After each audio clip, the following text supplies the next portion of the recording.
assisted that greatly. And that and a few other things turned out to be a sticking point when we finally got a bill out of conference, and I was on the conference committee, and I got a first-hand look at how certain defense attorneys were manipulating the system, and there was one member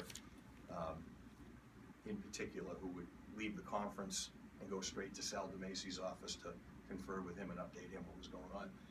And if you remember, maybe one member who was in the House who was opposed to the changes actually signed the conference report when the Boston Globe later discovered he was actually in Portugal. They don't know how his signature got on there, you remember that? Anyway, the governor was going to sign off on the compromise version, and I and two others had a meeting with him, then minority leader, and we made the pitch. I said, Governor, you know, I said, I understand you can claim a victory by agreeing to the compromise, and that's the direction he was going. He wanted that victory. You know, he worked very hard. It was his administration that drafted the bill. And I said, but my suggestion would be for you to hang tough. And oftentimes when they do hang tough and issue a veto, they lose in the end, and it looks like he's not compromising, he's not working with the legislature. There's a certain perception that is arrived at, but we convinced him to veto the bill, and with the help of, and I know I'm critical of the Patriot Ledger at times, like in the last week, I praised incessantly the Patriot Ledger because you guys made that happen. The Boston Globe didn't get into that discussion until 2 weeks before we finally had a conference report. But I said, if we can get public opinion on our side and some of the advocates remain vocal, I think in the end we can shame the Democrats for not including these provisions if you issue the veto. And he did. He came around on that. And Brian Lees at the time was very helpful. Brian Lees was kind of torn, but he bought into the argument. The governor issued the veto. The Democrats ended up relenting and put the good provisions back in, and we got a bill that was far-reaching as opposed to a watered-down bill. So I would put that at the top of the list. One other thing that comes to mind, and I didn't reflect on things coming here, but probably the thing I put the most effort into that resulted in positive benefit for the people I represent. When I first, and this was earlier in my career, when we first went in, the federal government passed a Safe Drinking Water Act. And we had an interesting situation where in Hingham, we have a private water company, and under the provisions of the act, they had to make an upgrade to their plant. The capital cost to do the plant was sky high, partly because Hingham put some mandates on them that drove the cost up, but it was a very expensive project. And when the feds put the bill out, they offered assistance to states that would adopt a kind of like a clean water, it's a grant program, low interest loan program. Problem was in the language,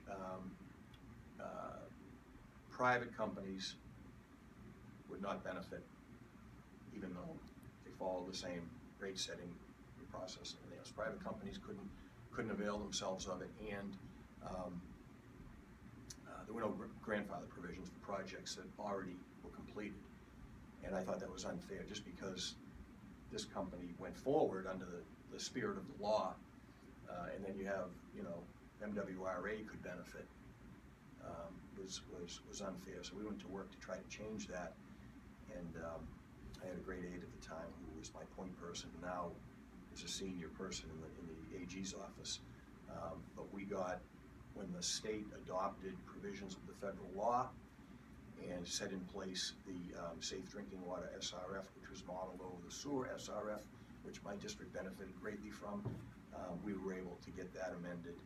And that was a big battle. That was one of these things that just dragged on for a year, and we got it in at the 11th hour, convinced the conference committee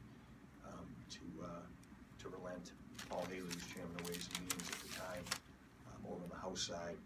And we were able to actually, I had more support over the House side than I did the Senate side at that time, but we got by one vote in conference, and that provided millions over 15 years in benefit to bring some equity in those rates to a point where, in fact, at the time we got the bill through, I believe Hull was paying some of the highest water rates in continental United States. Yeah, so that was something that reached a lot of people. Didn't cover my entire district, but covered 3 towns, affected 3 towns that I represent. So that would be another one that comes to mind. And it's kind of more, you know, inner workings and machinations, but sometimes that's the hard part is kind of working that, working the legislative process than just being in the right place at the right time and getting a nice press release off. Like, and would you say you have a lot of friends in the legislature and in the Baker administration whom you could turn to as mayor of Weymouth to? Yeah, I would say that.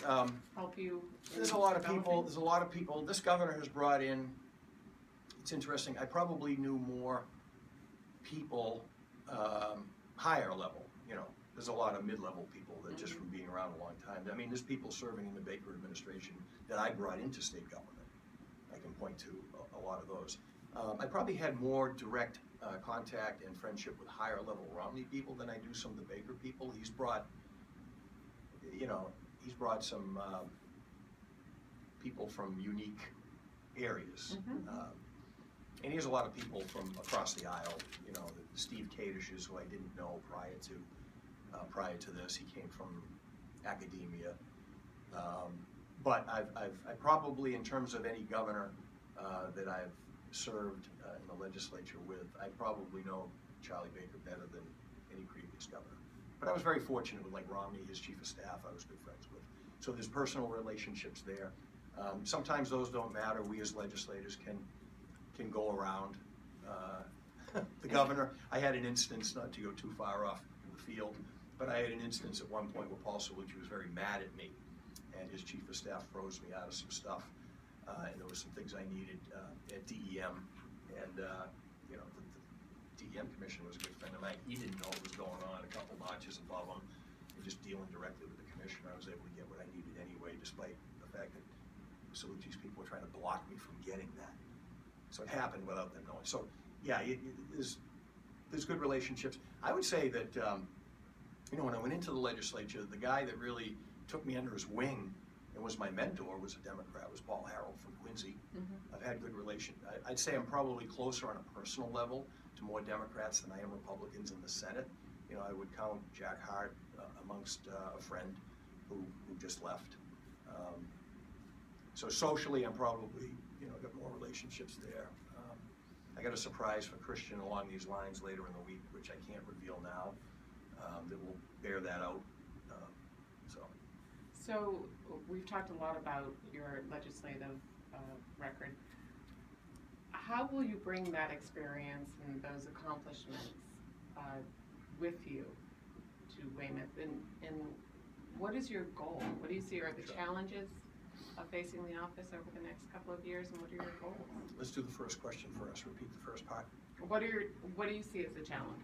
The top 3 challenges. Well, that was the second part. The first part is bringing to bear. What is it from, well, Right. and I'm going to amend that a little because you've been a legislator for a very long time. A mayor is much more of an executive Sure. administrator. And Very much. I don't know how many hundreds of employees Weymouth has, help me, or Yeah, help me. how many millions the budget is, but what in your legislative experience will inform your Sure. ability as an executive? Well, 3 things I think that have prepared me. I mentioned already, you know, working with 8 towns, seeing best practices. Right. And I think sometimes in some of the towns, people become much more insulated. A lot of examples I can point to. I can point to in Weymouth right now where, you know, you know, they may go to their MMA meetings and the mayor association meetings and pick some stuff up, but I also see where we've missed out on some stuff, where other towns have availed themselves. And even going back, not to pick on Weymouth, I can give you an example from another town where when the Greenbush debate was raging, I offered my services to help in mitigation discussions. And one town said, no, we're all set. And that town negotiated the worst mitigation agreement of any. And I said, well, look, I'm bringing your perspective to you in terms of where other towns are in these negotiations that might help you. So there's that broader perspective, number one. Number two, I may not be the smartest guy to ever serve in the legislature, but I think I've been blessed and I've had a pretty good track record of bringing some good people in.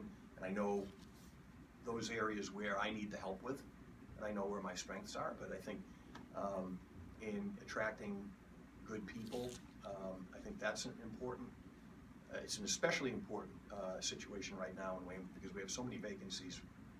There's Christian knows as good as anyone. We got right now no CFO, no head of the assessing department, no principal planner. It's endless. So there's a lot of vacancies. Our town council is retired. There's a whole plethora of vacancies. And I've been very lucky in bringing some good people in, people that have gone on. The current chief of staff of the secretary of public safety. Before that, she was CFO for DCR. I met her when she was selling the coffee at Mary Lou's and was in college.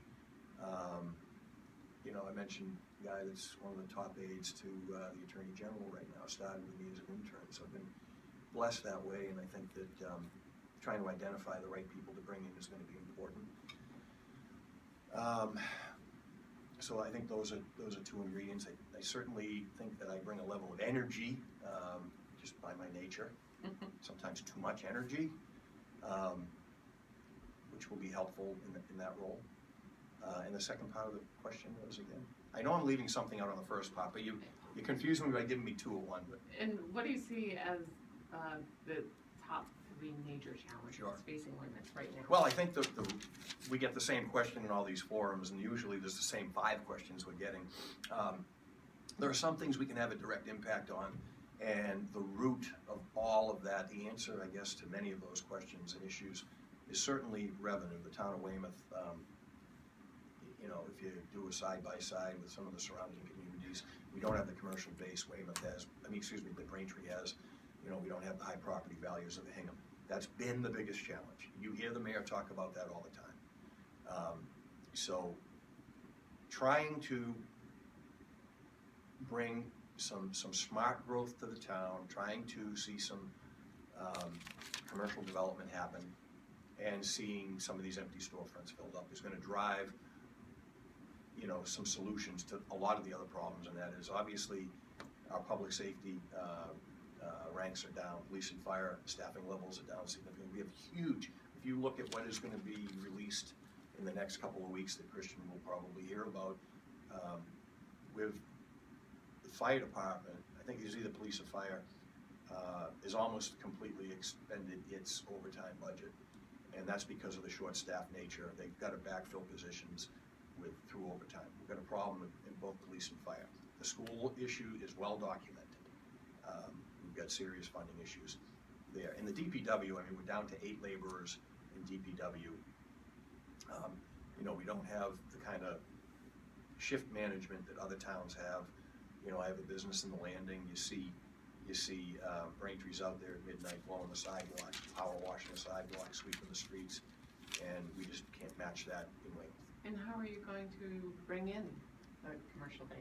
Okay, Help well, sustain part of it, if you know, with what's happening at Southfield, if some of these projections are borne out, that's a massive help. Right, and that's a huge gamble, as we've seen over the past 20 years. What else, other than Southfield? Okay, I've watched, for instance, I think my approach differs with the mayor.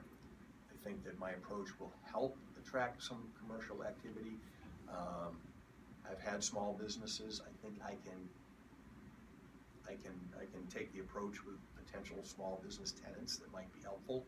I can point to an example in the DeLagus property that, based on what I know, and I hear on a regular basis from, I have never spoke to Mr. DeLagus one-on-one, but I've had 50 conversations with Mr. DeLagus' representative in the town, who calls me repeatedly. In fact, I received text messages last night on a Sunday evening from him, and they're usually born out of frustration.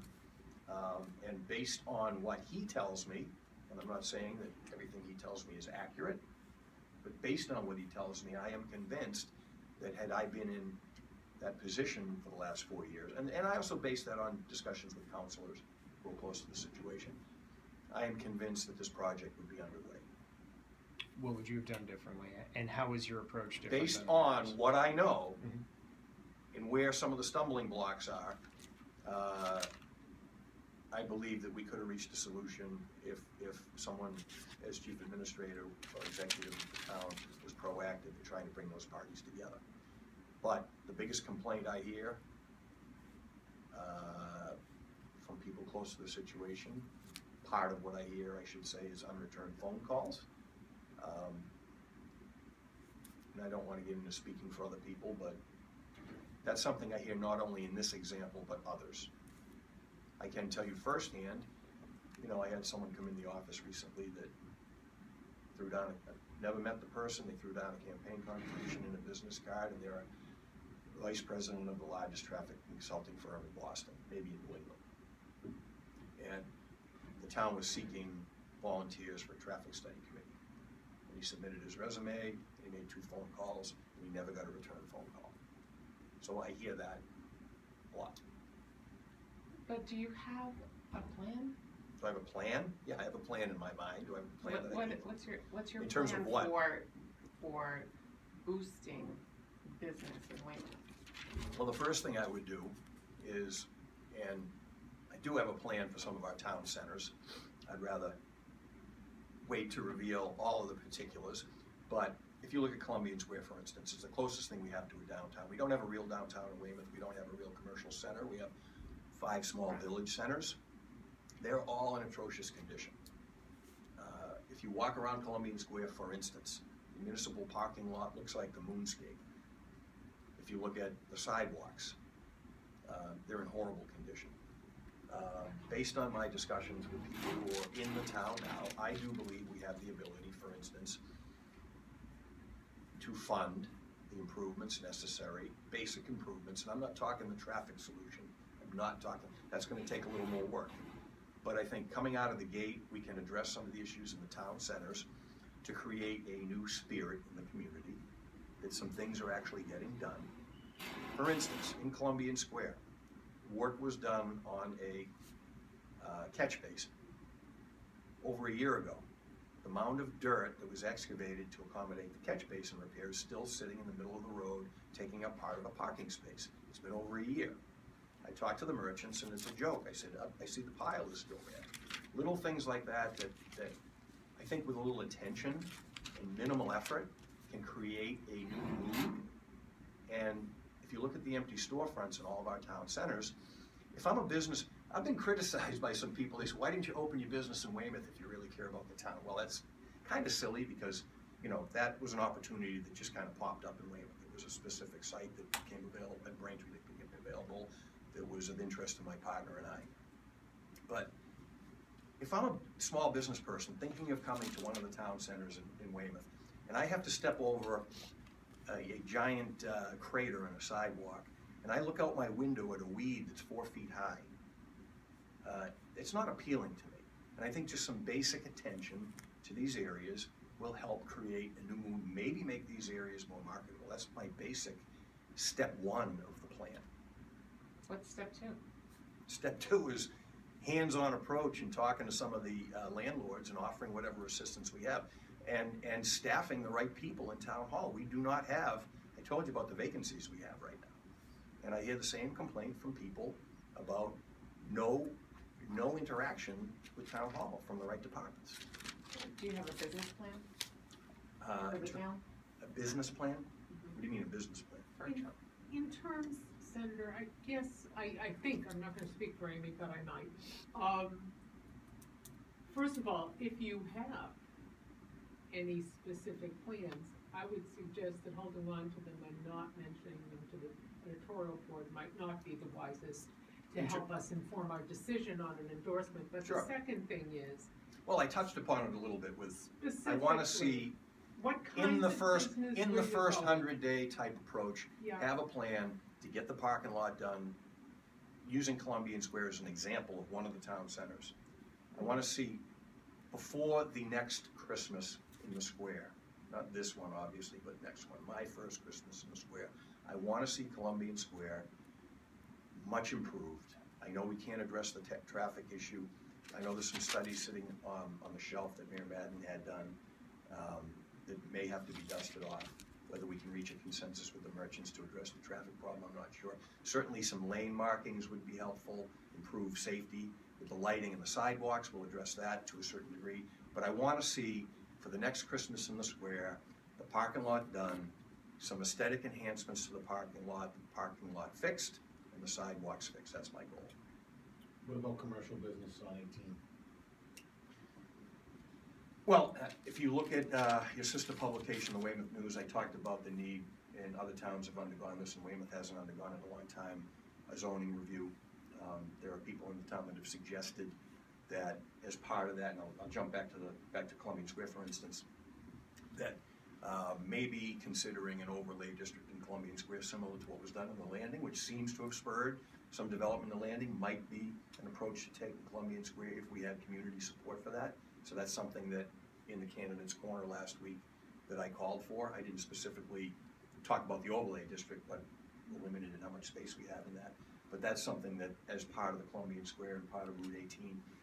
The Route 18 zoning, I don't want to give you a specific answer to that. I can tell you that there's great frustration with the highway transitional zoning on 18. It seems though the only real inducement through the HT zoning on 18 is to spur housing, when maybe commercial would be a better fit for Route 18. So that's something that I know the council there's a little flare up in the council because of a specific request to rezone one property on 18, the Dunkin' Donuts drive-through in South Weymouth, and you probably covered that. And I think Bob Thomas got all worked up about it, but as part of that comprehensive zoning review, 18 should be looked at, specifically the HT, and look at the complaints that people have about what kind of development that's driven. Senator, to stay on some type of economic spur, because it is such a big issue for the town.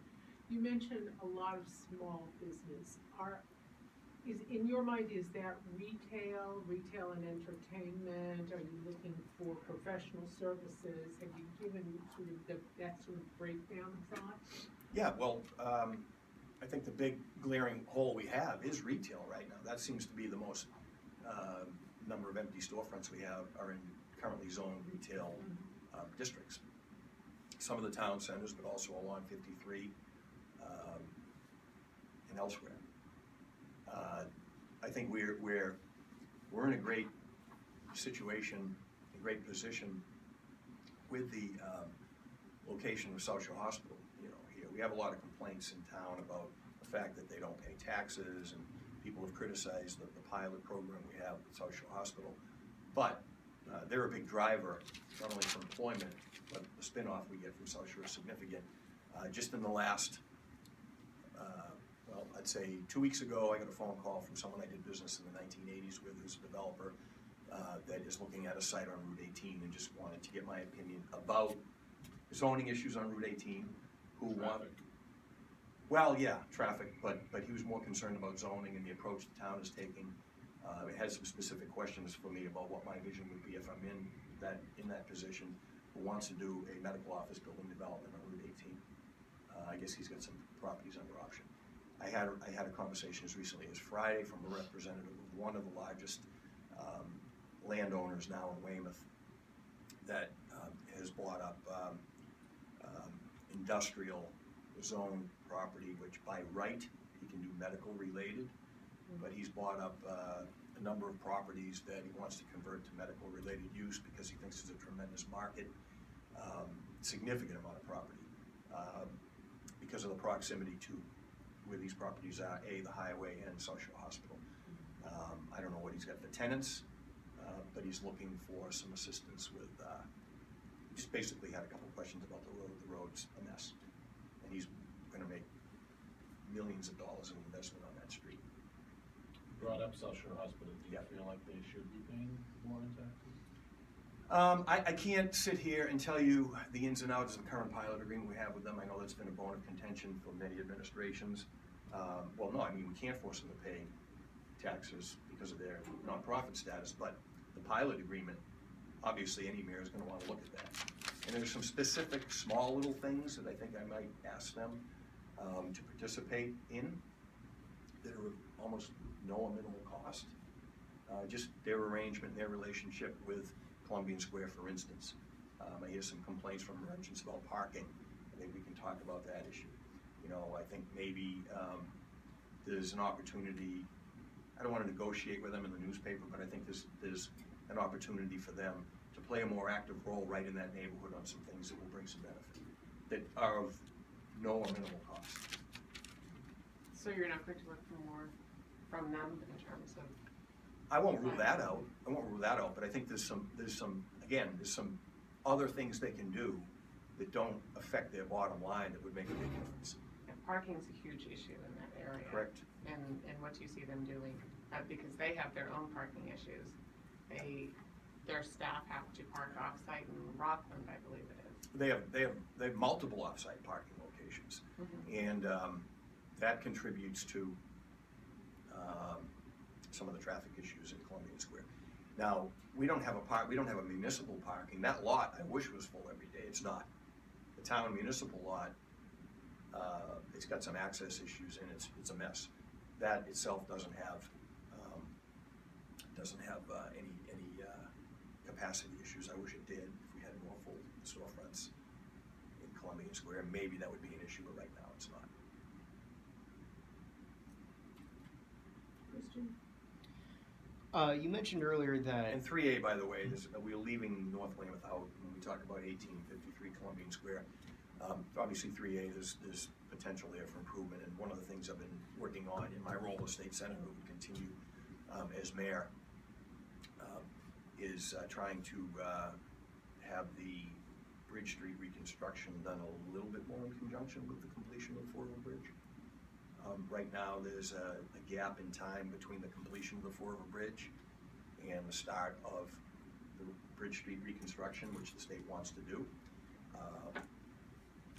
There's some paperwork the town has to file right now to keep that project on the schedule that it's on, that they haven't. One of the things the override called for was a highway superintendent. I know that the DPW is a little bit short-staffed in trying to keep up with some of this paperwork the state requires. But that was one of the things I discussed with Governor Baker, specifically with Governor Baker last week, that we want some attention from the state to try to see that those two projects are brought more in line with each other so that there's a little bit less of a disruption. And that affects not only Weymouth and North Weymouth, but commuters from Hingham and folks who use Route 3A as a main artery, and some of the improvements that can be done along with that project hopefully would spur some more investment on Route 3A. And it can be done, you know. We don't call them PWEDs anymore, we call them Mass Works, but, you know, I talked to the governor about a potential, and he doesn't have a magic wand on these, I know, but when he was in Weymouth, I pointed out a couple specific instances where we'd like to duplicate the success of the PWED we had in Weymouth Landing. Sometimes, you know, state government hands out grants that really don't bring benefit, but I think in the case of the $2.5 million PWED for Weymouth Landing, it did spur some positive private sector investment after the state made the infrastructure investment down there. If you remember what the landing looked like prior to the PWED grant work, it was a disaster. And what we've seen since then, a couple new restaurants, we've seen the Katzen proposal, now the Delega's proposal, which may or may not have been in the works, but the fact is that that's happening. And I think Braintree's done a good job in keeping the momentum going after that PWED was put in place. And I'd like to see Weymouth cooperate with Braintree a little more. You mentioned that you and the mayor have different styles. Could you talk about that a little bit more? What's her style and what's your style? Well, I think, I'm loath to speak for her, but I think that the Southfield legislation was a good example of that. She was deliberative almost to the point of indecisiveness, where we were out of time. And Mariano and I were ready to file the legislation, and the council was ready to take a vote with or without her taking a position. And the position was arrived at after two deadlines. And we got to the point where it was the last bill passed in the Senate, and it put me in a precarious situation to almost, probably would have gotten criticized for not getting the bill passed because we waited and waited, and it was the last bill passed at midnight at the expiration of the legislative session. And where would we be now? We would have the Serengeti Desert still there, as Baker called it the other day. you know, she would say, I think, that she was making sure, absolutely sure, that the town wasn't going to be at risk. How would you respond to that? Or I appreciate the due diligence, I really do. And some of the contributions that she made to the language were helpful. But I think the bulk of the due diligence was, I don't want to turn Southfield into political football, but you did ask me in terms of the style, and I think that the style was much, much too deliberative. And I think that the council did a lot on the municipal level to move her along with that. Speaking of And municipal. Representative Mariano. We've talked a lot about the needs in the town, the cost strain because of the lack of commercial base. How do you feel about expanding regionalized thinking among the core communities for things like supplementary police and fire, or, you know, centralized call centers, or the contract that was recycling that was no longer Sure. recycling, or whatever, because we have this corridor now of what, Quincy, Braintree, Weymouth, Hingham, to some extent along the train lines. So, do you have any thoughts on how perhaps communities could work, and opiate, Sure. opiate addiction, among other things? It's a great question, and I've been in the legislature for over 20 years now, and we've seen a lot of planning groups, a lot of think tanks come out with a lot of regionalization suggestions, ideas that don't take hold. We have a very strong, I guess, New England municipal form of government mentality. You have turf issues, and a good example on the South Shore as to how frustrating and how tedious it is to even get a little modicum of a regionalization of a service would be the example between Hingham, which was originally going to be Hingham, Hull, Cohasset, Situate, on a regional dispatch center. Now, we have a state-of-the-art center that state grants paid for that is phenomenal over at the Hingham Police Station. You got, Situate chose not to participate because of lack of union cooperation. To get that off the ground, just to have the participation of those three towns was tedious. And we've seen only a smattering of examples when Braintree, Quincy, and Weymouth got together on their trash contract. Now, I don't have the inner insight. I don't know what happened. I don't know why that fell apart. But I guess originally that might have been an example that worked. It didn't work. I don't know. You know, a regionally based EMS service could potentially provide savings. I mean, you have all the infrastructure to support EMS services.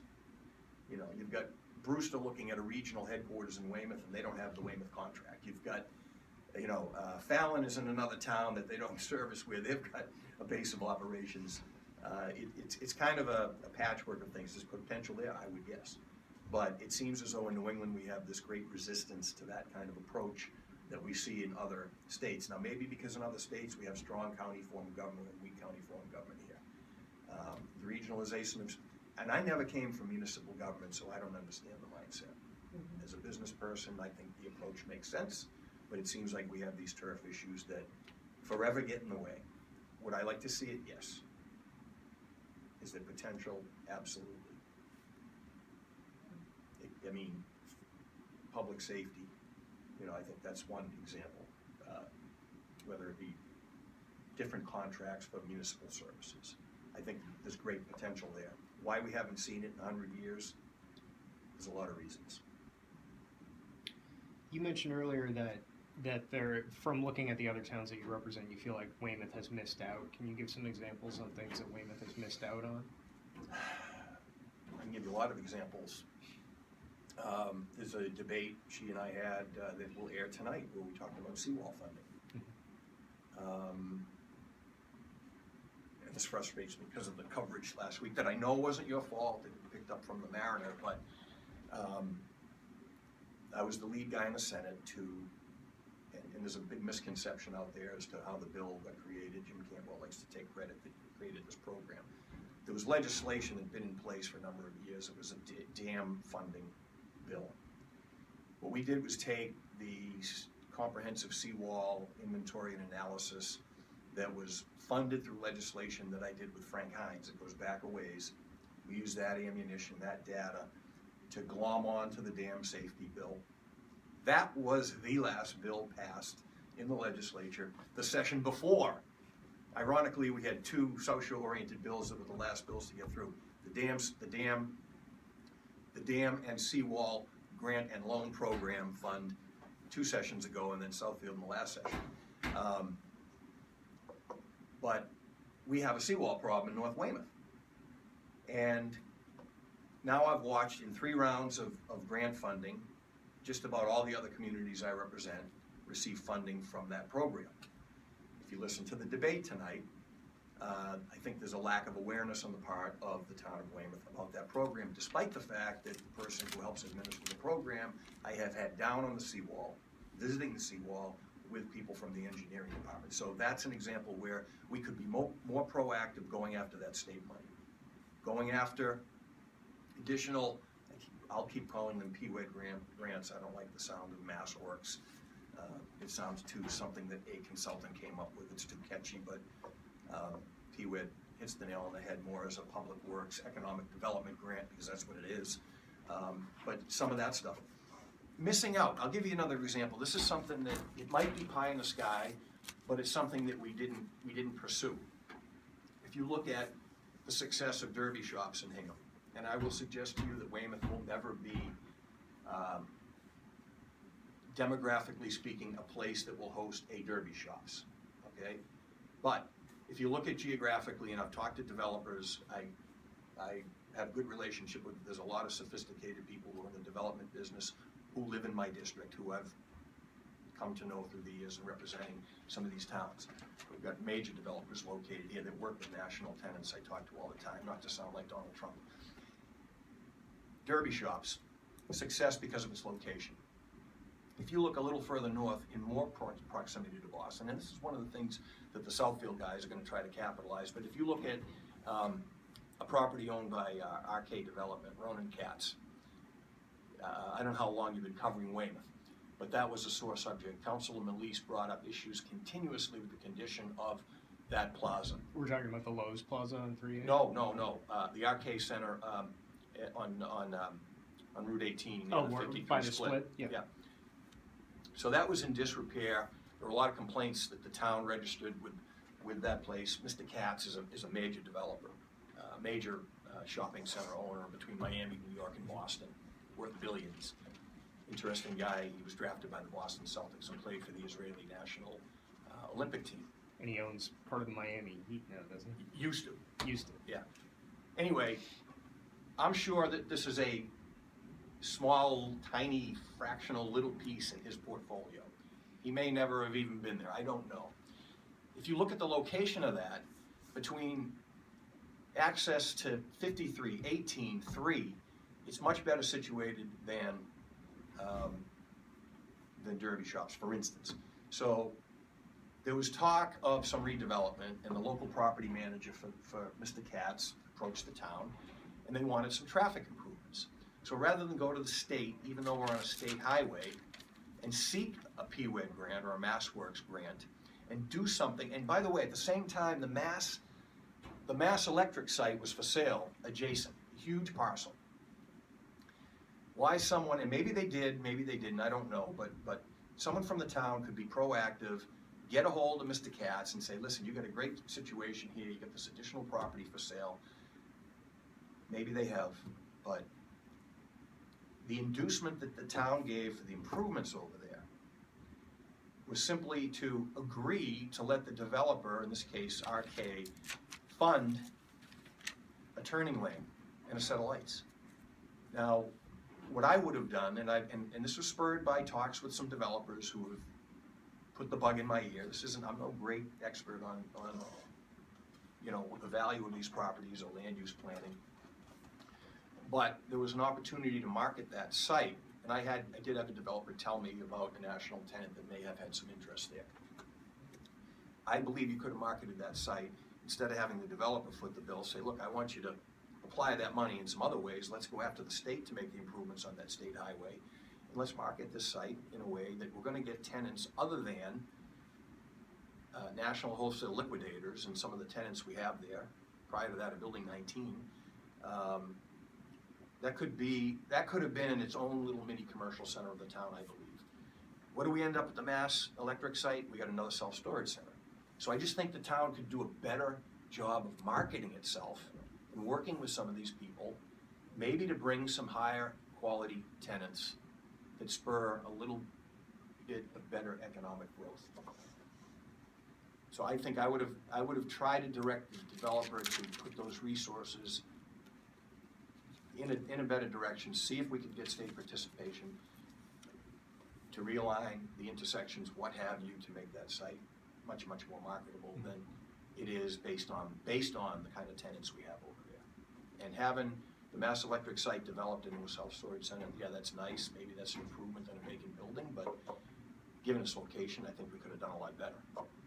You've talked a lot about your experience in the legislature, and you gave a very long and thoughtful answer to this at the beginning, but I'm wondering if you can give sort of a more, I guess, concise and sort of direct answer, I guess.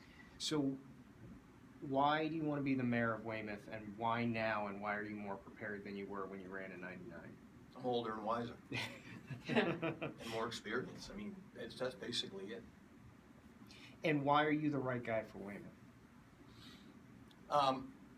I don't know if I'm the right guy overall, but I'm the right guy in the race.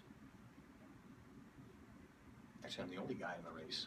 So, I should have said person. Do you want to say right person? I love it. And I have no doubt the mayor cares about Weymouth, and I mean, she's had an 8-year run. I don't question her commitment to the town and her love of the town. I think that's evident.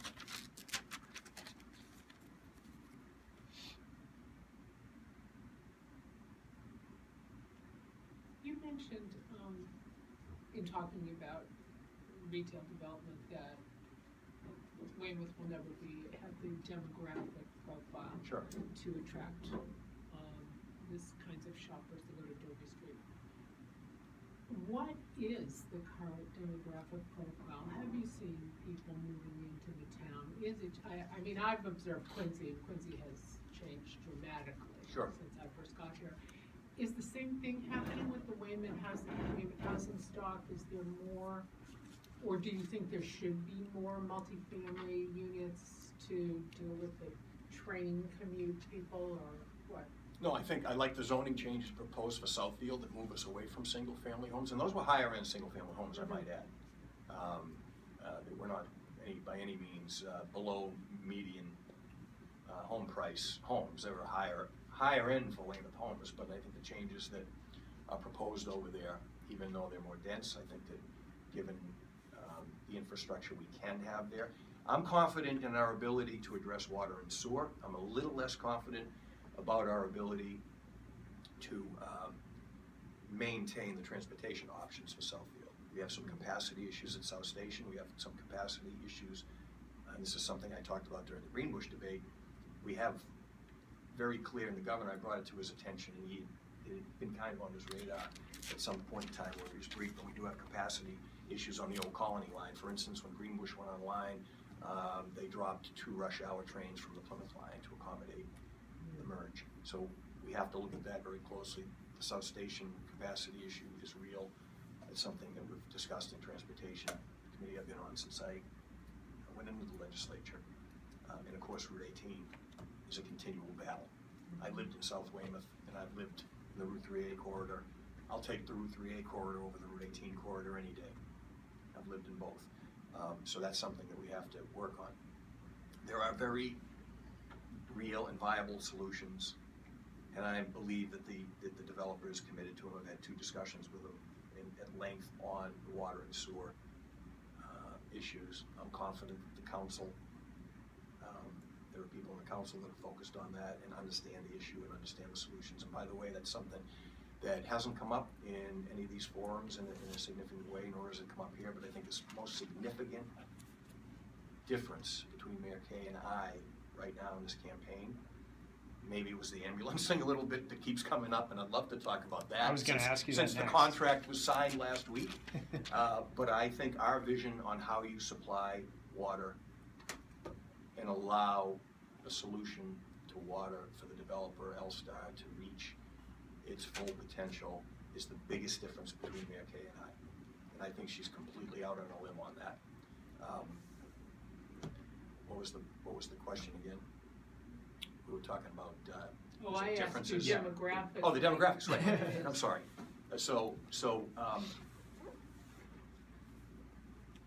Do we need, you said, do we need more? Multi-unit Multi- dwellings, Quincy, they knocked down a Victorian, they put up an Oh, well, condo. I mean, my roots are in Quincy, and I'm horrified by, the street I used to live on, the next door neighbor's house, a beautiful old Victorian, gone, and this giant box right up to the property lines done.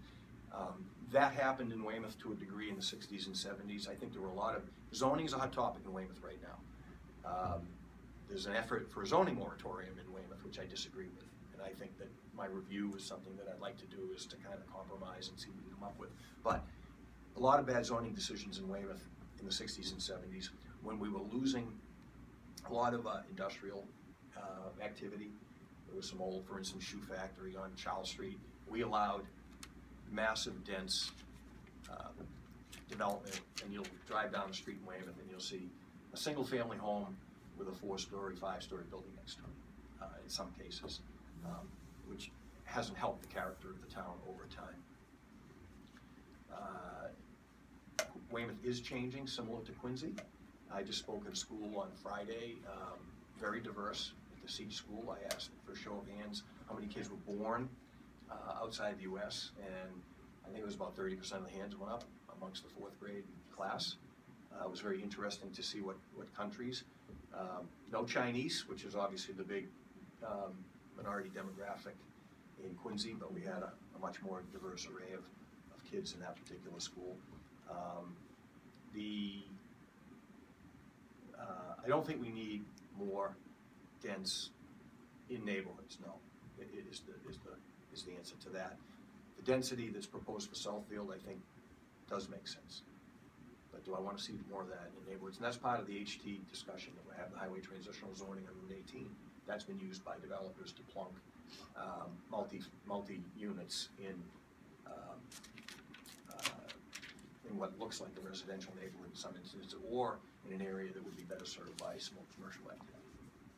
Really quickly, I just want to And ask by the you- way, we are now, I believe Weymouth is now in the top 10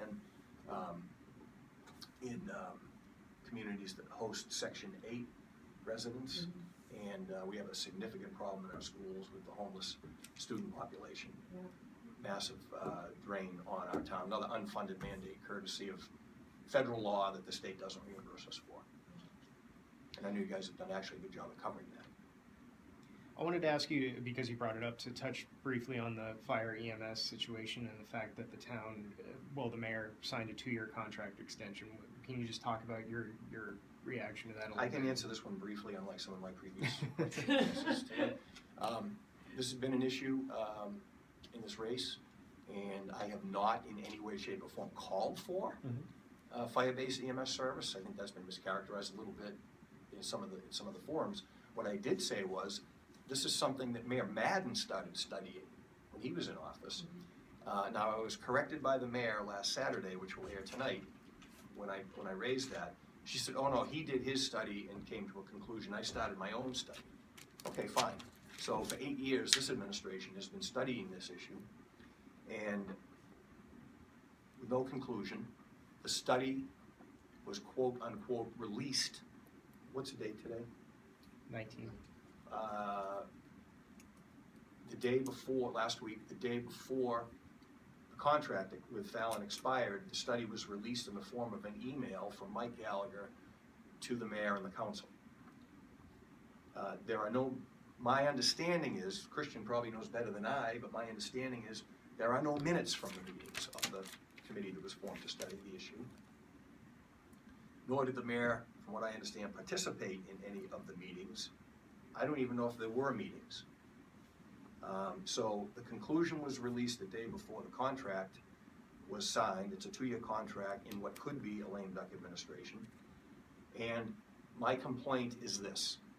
Number one, I believe there should have been a more open study. I'm not saying that Gallagher didn't do a good job and that the study isn't accurate. I don't know that yet. But I think it should have been a more open process, that there should have been one citizen representative on there, at least to bring it outside of a closed group. The only representative from the fire department was the chief. There was no rank and file participation. And at the very least, if you're going to continue with a private-based service, it should have went out to bid. It was a no-bid 2-year extension.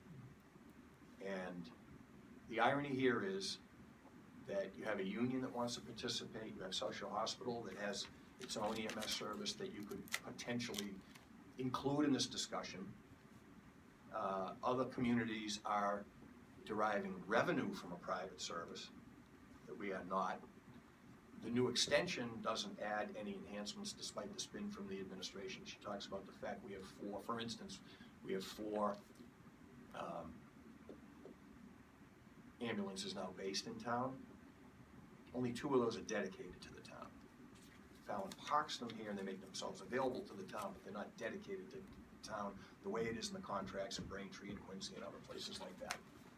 So, to summarize, no real study, a contract put out that was no bid, and I'll let people draw their own conclusions as to why that is, but the fact is that she has received a significant amount of money from Fallon executives over the last 8 years. Whether or not that's part of the decision, I can't say, but it's a fact. Where are your campaign contributions coming from?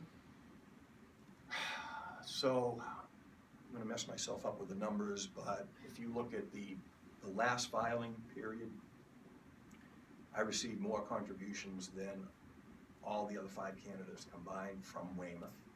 60-something, I think it was 68% of my contributions were from Weymouth. My average contribution was under $30. If you look at my contributions in the next filing period so far, it's something like 90% of my contributions are from Weymouth. I think I had in the preliminary almost 200 individual donors from Weymouth. So they're coming from $25 checks from Weymouth. Now, I started the campaign with a larger war chest than the mayor, but I pretty much haven't had to touch that. It's been funded almost exclusively from Weymouth donors and all small contributions. So you're saying that she receives campaign donations from the ambulance group with whom she extended a 2-year contract, no bid, no transparency. Are you accusing her of a pay to play? No. I think I made it clear. I said, I'll let others conclude. It's just a fact. I mean, you look at the campaign contributions, they're there. I don't know whether that was part of the thought process. I can't get in her mind. I just can tell you that I would have put the contract, at the very least, if we decided internally that we weren't, and I disagree with the process that's got us there, but assuming the process assumptions are accurate, I would have at least put the service out to bid. And what's ironic about this also is, Which it's not required to be, not for this. well, for this is, ambulance right, and this is contract. considered a contract, they're wording this as a contract extension, they're not calling it a new contract. But the other little element of this that's interesting is that the current ambulance provider's main competition is in the middle of permitting a project in Weymouth. It's a $5 million project. Their intention is to house 150 vehicles. You know, there's some excise tax revenue there. And house 500 employees, 150 vehicles, a $5 million project. And I can tell you that that company has attempted, or was attempting, to meet with the administration, and their only request was to be able to bid on the service. Now, they're making it a substantial investment in Weymouth, and all they wanted was a chance to bid, and they didn't get that chance. Now, whether or not they're going to continue with that project, I don't know. But it's another eyesore on Route 18 that this company was gonna develop. So this is the old Pontiac Yeah. dealership, right? Correct. That Brewster's coming into? Correct. And, you know, I know everything's on the record here, but I've been told by a first-person party that he couldn't get a meeting with anyone in the administration to talk about his $5 million project. So, Senator, we've gone from one end of town to the other, haven't we, and up and down your career. Thank you very much. my pleasure. You having fun doing this? You know, I had a little pro and con list when I set out to do this. Some of the cons haven't materialized. I wasn't having fun for a while. I was letting social media bug me during the preliminary. You know, when they start writing stuff about your kids, a 5-year-old, when you start getting them anonymous letters to your house, and then the rumor mill is in full swing, you know, with crazy stuff that you never knew about yourself. The best one is I don't live in Weymouth. That's my favorite one. Well, I mean, the president overcame his birth certificate, so I'm sure you. Well, can people handle it. people started calling some of those people birthers, actually, that were saying that. Love it. You know, when you have an elected town official who serves on, I won't say which board, puts on social media that I drive by his house and it appears uninhabited. You know, crazy stuff like that is, what have I got myself into? Yeah, it was probably uninhabited that night because I was probably out at some meeting. And I'm on a dead end, so there was no reason for that person to be driving around my neighborhood and then writing about it on Facebook. But some of those people have calmed down. Maybe the Well, grass Thomas is has growing calmed on it, down. Yeah. And others. Well, thank you. Thank you. For Thank you. coming in and for all your time.